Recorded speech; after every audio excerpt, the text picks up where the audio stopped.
ये दोस्तों, फिल्मी टॉक के एक नए एपिसोड में आपका स्वागत है। सबसे बड़ी खबर यह है कि रामायण के प्रोड्यूसर नमित मल्होत्रा ने अपना अगला प्रोजेक्ट कन्फर्म कर दिया है। सिनेमाकॉन के इवेंट में नमित मल्होत्रा ने कहा है कि रामायण के बाद में अस्त्रवर्ष को आगे बढ़ाऊंगा और ब्रह्मास्त्र 2 पर काम करूंगा। ब्रह्मास्त्र के यूनिवर्स का नाम अस्त्रवर्ष है, जिसमें ब्रह्मास्त्र के अलावा भी काफी सारी फिल्में प्लान की गई हैं। ब्रह्मास्त्र 2022 में रिलीज हुई थी, जिसे 400 करोड़ के भारी भरकम बजट में बनाया गया था, लेकिन इस फिल्म ने वर्ल्ड वाइड सिर्फ 410 करोड़ का कलेक्शन किया था। ब्रह्मास्त्र को करण जौहर के साथ नमित मल्होत्रा ने प्रोड्यूस किया था, लेकिन 2023 में करण जौहर इस प्रोजेक्ट से बाहर हो गए थे, तो इस फ्रेंचाइज को नमित मल्होत्रा, रणबीर कपूर और अयान मुखर्जी प्रोड्यूस करेंगे। अस्त्रवर्ष की जिम्मेदारी अब नमित मल्होत्रा ने ले ली है, तो इस फ्रेंचाइज को नेक्स्ट लेवल पर लेके जाने वाले हैं, जहां बहुत जल्द ब्रह्मास्त्र 2 और 3 के अलावा कुछ और फिल्में और सीरीज भी अनाउंस होंगी।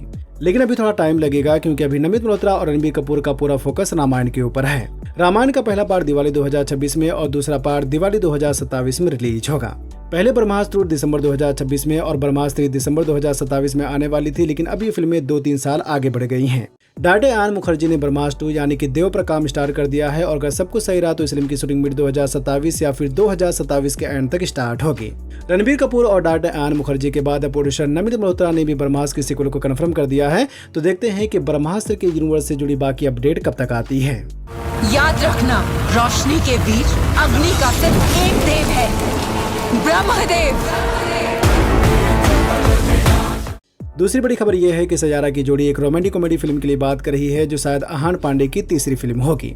अहान पांडे की पहली फिल्म यानी कि सैयारा को मोहित सूरी ने डायरेक्ट किया था, जो बॉक्स ऑफिस पर ब्लॉकबस्टर हो गई थी। सैयारा की सफलता के बाद अहान पांडे की दूसरी फिल्म को अली अब्बास जफर डायरेक्ट कर रहे हैं, और ये फिल्म भी यशराज के प्रोडक्शन हाउस में बनाई जा रही है। तो अहान पांडे एक नई फिल्म के लिए मोहित सूरी से बात कर रहे हैं, और ये फिल्म भी यशराज के प्रोडक्शन हाउस में बनाई जाएगी। मोहित सूरी और अहान पांडे की पहली फिल्म ब्लॉकबस्टर हो गई थी, तो अगर ये कहानी भी अहान पांडे को पसंद आती है तो वो इस फिल्म को भी जरूर करेंगे। मोहित सूरी ने कहानी पर काम स्टार्ट कर दिया है, तो देखते हैं इस फिल्म की ऑफिशियल अनाउंसमेंट कब तक होती है। कार्तिक आर्यन और डायरेक्टर लव रंजन की फिल्म का प्री प्रोडक्शन स्टार्ट हो गया है, और कहा जा रहा है कि इस फिल्म की शूटिंग इसी साल अक्टूबर में स्टार्ट होगी। कार्तिक आर्यन की फिल्म की खबर सितंबर 2025 में आई थी, जहां कहा गया था कि प्यार का पंचनामा और सोनू की टिटू की सूटी की जोड़ी एक नई फिल्म के साथ वापस आ रही है। पहले डायरेक्टर लव रंजन एक एक्शन फिल्म बनाने वाले थे, लेकिन अब उनकी अगली फिल्म भी एक रोमांटिक कॉमेडी फिल्म होगी। खबरों की माने तो डायरेक्टर लव रंजन को एक बहुत ही मजेदार कॉमिक कॉन्सेप्ट मिला है, जो कार्तिक आर्यन के ऊपर काफी सूट करेगा। तो इस फिल्म में कार्तिक आर्यन ही लीड रोल में होंगे। शूटिंग अक्टूबर में स्टार्ट होगी, तो ये फिल्म 2027 के एंड तक देखने को मिलेगी। वरुण धवन की फिल्म है जवानी तो इसको होना है का फर्स्ट लुक टीजर आ गया है, लेकिन इसकी ऑफिशियल रिलीज डेट चेंज हो गई है जवानी तो इसको होना है वरुण धवन की अगली फिल्म है, जिसे उनके पिता डेविड धवन ने डायरेक्ट किया है। टीजर की शुरुआत 2 AI कैरेक्टर से होती है, जिसे देखकर लोग काफी निराश हो गए हैं। वहीं टीजर को देखकर लग रहा है कि इस फिल्म की कहानी गोविंदा की फिल्म सैंडविच की तरह होगी। अब टीजर में तो वही दिख रहा है, बाकी देखना होगा कि इसका ऑफिशियल ट्रेलर कैसा होता है। लेकिन इन 2 AI कैरेक्टर को देखकर कह सकते हैं कि फिल्म उस तरह की नहीं होगी जैसा कि लोग उम्मीद कर रहे हैं। अब जब टीजर के फर्स्ट लुक ने ही लोगों को निराश कर दिया है, तो फिर देखना होगा कि वरुण धवन की फिल्म कैसी होती है। जवानी तो इसको होना है पहले 12 जून को रिलीज होने वाली थी, लेकिन अब ये फिल्म 22 मई को रिलीज होगी। तेरे दादी का बर्थडे कब है? 24 अप्रैल। अबे मेरे भी डैडी का बर्थडे 24 अप्रैल है। कहीं हम दोनों के डैडी सेम आदमी तो नहीं?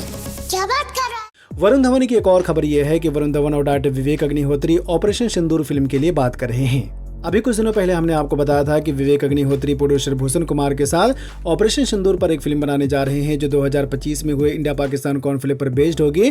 तो इसी फिल्म की लीड रोल के लिए वरुण धवन पर विचार किया जा रहा है। वरुण धवन को फिल्म की कहानी अच्छी लगी है, तो देखते हैं कि ऑपरेशन सिंदूर फिल्म से जुड़ी बाकी अपडेट कब तक आती है। शाहिद कपूर के बाद खबर आ रही है कि ड्रैगन फिल्म के मेकर्स एक बहुत ही खास रोल के लिए आलिया भट्ट से बात कर रहे हैं। ड्रैगन में जूनियर NTR लीड रोल में होंगे, रुक्मणी वसंत फीमेल लीड में होंगी, तो अब देखना होगा कि आलिया भट्ट का क्या रोल होता है। अगर आलिया भट्ट इस फिल्म में होती हैं, तो RRR के बाद ये उनकी दूसरी तेलुगु फिल्म होगी, जिसे पैन इंडिया लेवल पर रिलीज किया जाएगा। पिछले वीडियो में हमने आपको बताया था कि इस फिल्म में मैन विलन के रोल के लिए शाहिद कपूर से बात हो रही है, लेकिन अब इस बारे में कोई भी ऑफिशियल अपडेट नहीं आई है।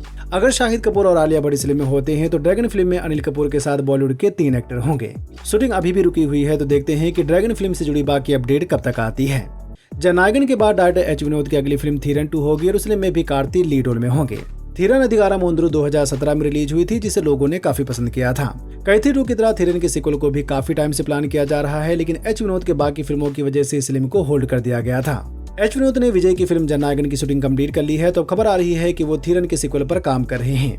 थीरन 2 के साथ H विनोद एक फिल्म सूर्या के साथ भी प्लान कर रहे हैं, लेकिन अभी उस फिल्म में टाइम लगेगा। अब सवाल ये है कि क्या कैथी 2 की तरह ये फिल्म भी प्लानिंग में ही रहेगी या फिर सच में बन रही है, तो रूमर काफी तगड़ा है। बाकी देखते हैं आगे क्या होता है।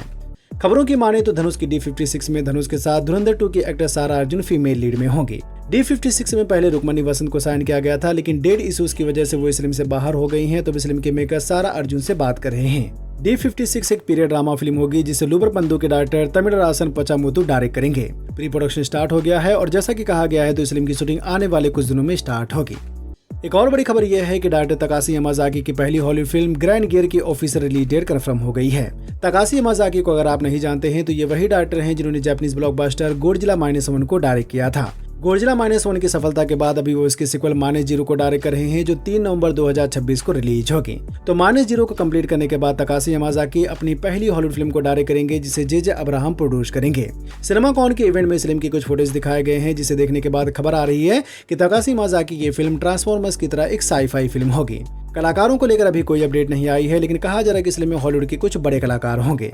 शूटिंग 2026 एंड या फिर 2027 के शुरू में स्टार्ट होगी और जैसा कि कहा गया है तो ये फिल्म 18 फरवरी 2028 को रिलीज होगी। ट्रेन टू बुसान के डायरेक्टर की अगली फिल्म कॉलोनी का पहला टीजर आ गया है, जिसमें ट्रेन टू बुसान की तरह एक जॉम्बी थ्रिलर कहानी नजर आ रही है। बताया जा रहा है कि फिल्म की कहानी एक अपार्टमेंट में सेट होगी, जहां अचानक से वायरस फैलता है और लोग जॉम्बी बन जाते हैं। कुछ लोग बच जाते हैं, लेकिन वायरस फैलने की वजह से उस अपार्टमेंट को बंद कर दिया जाता है। अब जो लोग बचे हैं वो उस अपार्टमेंट में कैसे सर्वाइव करते हैं और क्या वो उस अपार्टमेंट से बाहर निकल पाते हैं, यह हमें फिल्म देखने के बाद पता चलेगा। शूटिंग कंप्लीट हो गई है और जैसा कि कहा गया है तो ये फिल्म 28 अगस्त को सिनेमाघरों में रिलीज होगी।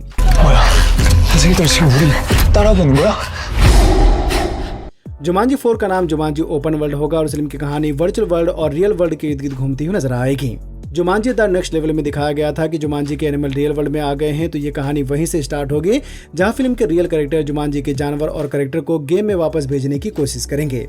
प्लॉट को सुनकर लग रहा है कि फिल्म की कहानी 1995 में आए जुमांजी के पहले पार्ट की तरह होगी, क्योंकि इस फिल्म में भी गेम के कैरेक्टर रियल वर्ल्ड में आ जाते हैं। टीजर ट्रेलर भी नहीं आया है, लेकिन अब जब फिल्म का टाइटल कंफर्म हो गया है तो आने वाले कुछ दिनों में हमें इसका पहला टीजर देखने को मिलेगा। और जैसा कि कहा गया है तो ये फिल्म 25 दिसंबर को सिनेमाघरों में रिलीज होगी। सिनेमाकॉन के इवेंट से स्पाइडरमैन बियॉन्ड द स्पाइडर-वर्स के कुछ नए फोटो सामने आए हैं, जिसमें आप माइल्स मोरालेस के साथ फिल्म के बाकी लीड कैरेक्टर को भी देख सकते हैं। 2018 में आई इनटू द स्पाइडर-वर्स और 2023 में आई अक्रॉस द स्पाइडर-वर्स को तो आप सबने देखा ही होगा। बियॉन्ड द स्पाइडर-वर्स 2024 में ही आने वाली थी, लेकिन प्रोडक्शन में देरी की वजह से फिल्म को पोस्टपोन कर दिया गया था। फिल्म का एनिमेशन अभी भी चल रहा है, लेकिन जैसा कि कहा गया है तो ये फिल्म 18 जून 2027 को रिलीज होगी। तो आप स्पाइडर-वर्स की इन एनिमेटेड फिल्मों के बारे में क्या कहना चाहेंगे, हमें कमेंट में जरूर बताएं। वीडियो को लाइक करें, अपने दोस्तों के साथ भी फेसबुक, व्हाट्सएप, ट्विटर पर जरूर शेयर करें और चैनल को सब्सक्राइब करना तो बिल्कुल ना भूलें। धन्यवाद।